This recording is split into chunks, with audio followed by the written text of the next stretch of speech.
1 jam lagi kita akan melihat data inflasi dari Inggris untuk dirilis. Apakah ini akan membenarkan alasan bagi BOE kemarin yang memutuskan bahwa mereka masih tetap mempertahankan tingkat suku bunga tinggi lebih lama. Dan kabar baru dari Jepang, sepertinya kita masih tetap ambigu. Apakah Jepang berarti akan segera mengubah kebijakan moneternya atau memang masih jauh dari hal tersebut? Oke, economic data untuk minggu ini sudah sampai ke hari Rabu dan kita akan dapatkan data inflasi dari Inggris nanti siang, kurang lebih di jam 2. Lalu kemudian tadi pagi kita sudah dapatkan laporan dari Bank Sentral China, yaitu People Bank of China atau PBOC, yang sesuai dugaan, sesuai ekspektasi mereka mempertahankan tingkat suku bunga pinjaman. Dalam hal ini adalah LPR, Loan Prime Rates atau suku bunga utama di level yang sama, 4,25% untuk time rates 5 tahun. Nah, hal ini tentunya memancing ataupun memicu penasaran dari para pelaku pasar terkait dengan rencana stimulus yang digaungkan oleh pemerintah China ataupun PBOC. Nah, satu hal yang pasti teman-teman, kondisi di sini kita belum lihat dari gejala ataupun efek dari stimulus yang diharapkan. Tapi yang jelas rebound kemungkinan dikarenakan Wall Street yang sudah menciptakan new record kembali, dan itu tanda-tanda bahwa Sentence Rally datang lebih cepat dari perkiraan. Nah, kita akan coba lihat dari beberapa data ekonomi termasuk nanti malam, apakah data untuk existing home sales Amerika relatif lebih ringan atau justru lebih tinggi lagi. Kalau ternyata lebih tinggi, of course ini adalah kesempatan untuk dolar mengambil alih. Tapi dengan catatan, melihat dari gejala tadi malam saja, dengan data housing start yang cukup relatif lebih bagus, ternyata tidak bisa memperkuat dolar terlalu banyak. Jadi, sepertinya euforia terkait dengan suku bunga atau pemangkasan suku bunga Fed di tahun depan juga termasuk momentum Sentence Rally kelihatannya sudah semakin mendominasi. Oke, ekonomi kalender untuk hari ini, CPI Inggris yang kemungkinan basis bulanan diperkirakan naik ke 0,2% dari 0,0%, lalu kemudian basis tahunan diperkirakan akan mengalami penurunan 4,4% dari 4,6%. Nah, core inflation-nya diharapkan sebetulnya berada di sisi yang sama dengan inflasi tahunan, yaitu turun dari 5,7 menjadi 5,5. Nah, jadi harapannya sebetulnya kita akan melihat data ini akan lebih kecil atau malah tetap di 4,6.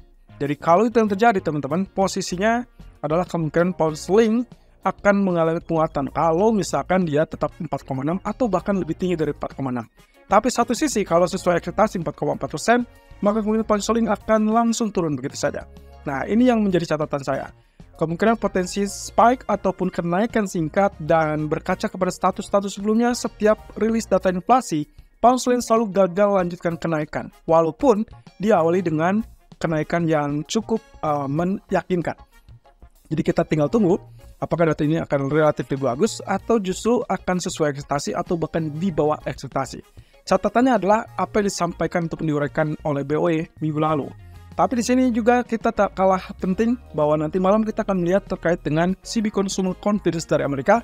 Bagi saya ini yang juga tidak bisa diabaikan.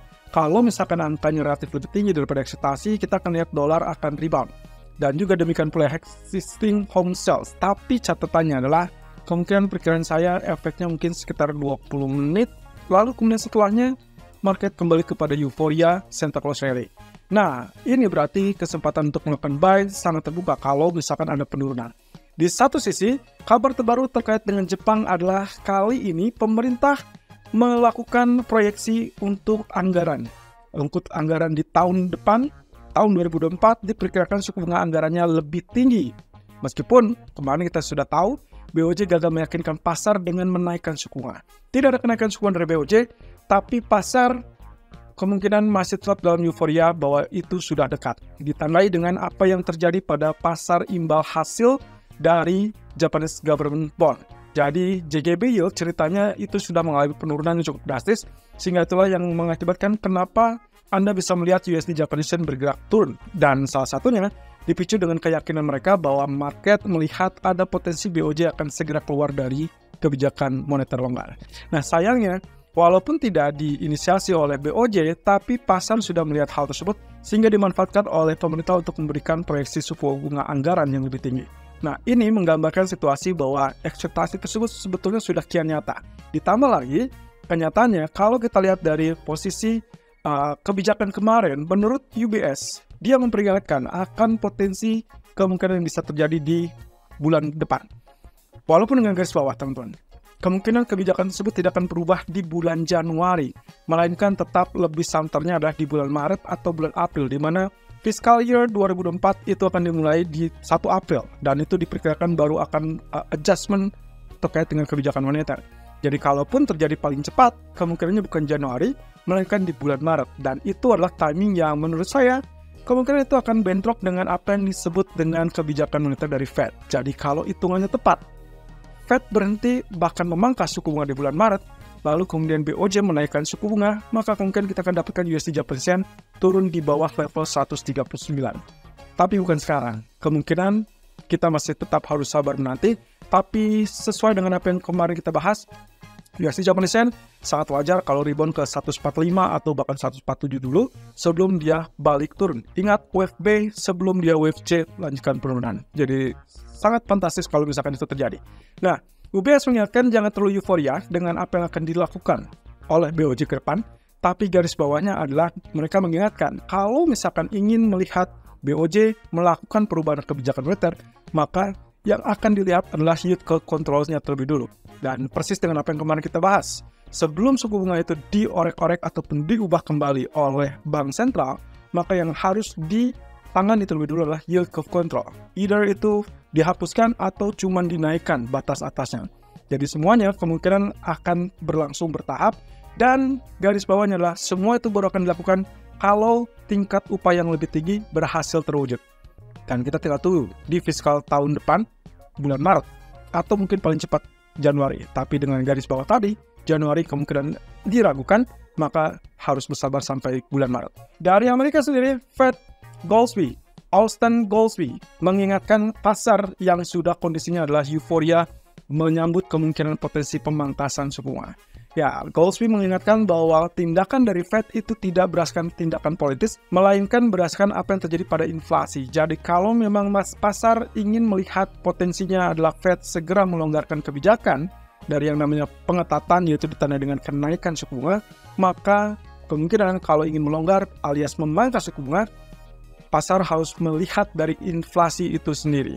Dan itulah yang menjadi garis besar. Tujuan utama inflasi, kalau dia terus turun, maka dipastikan Fed tinggal mengubah kebijakannya. Either itu memangkas atau mungkin segera mengumumkan planning berikutnya.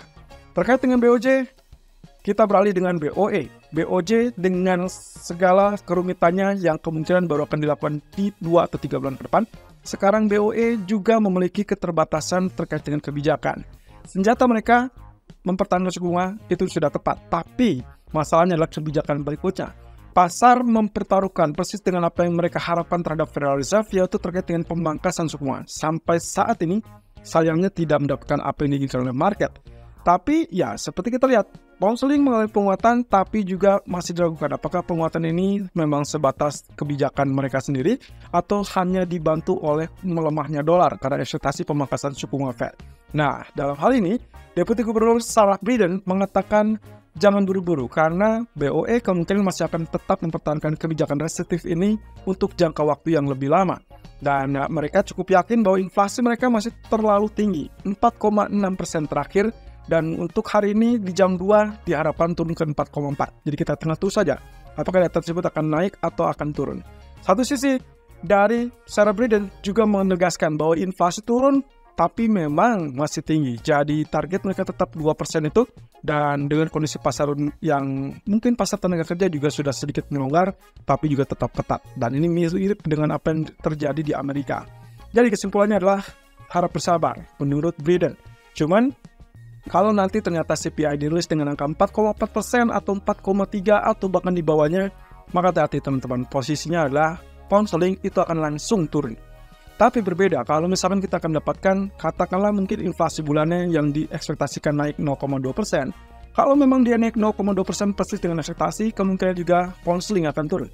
Tapi kalau misalkan angkanya berada di 0,4 untuk basis bulanan atau mungkin di basis tahunannya 4,6 atau mungkin 4,7, maka kita akan lihat spike ataupun kenaikan terlebih dulu untuk pound sterling. Mungkin perkiraan saya adalah 1,28 akan muncul sebelum nantinya dia collapse kembali. Jadi di sini kepentingannya adalah Buy on rumor, sell on fact. Saya rasa itu yang selalu terjadi pada pound sterling setiap rilis data CPI. Apakah itu akan terjadi? Ya, kita tengok terus saja di jam 2 sore hari. Nah, jadi untuk hal ini, saya tidak punya berita terupdate terkait dengan Amerika, tapi yang jelas semua menuju akhir tahun, dan sampai saat ini sesuai dengan skema yang sudah kita bicarakan sepanjang 1 bulan terakhir, dan lebih intens lagi pasca keputusan Fed kemarin, bahwa Santa Claus Rally semakin dekat dan itu sudah muncul di pasar saham Amerika. Apakah emas akan rally lebih terbaru? Cukup menarik untuk dinantikan, tapi yang jelas semuanya saling terkait dengan kebijakan suku bunga yang lebih dovish.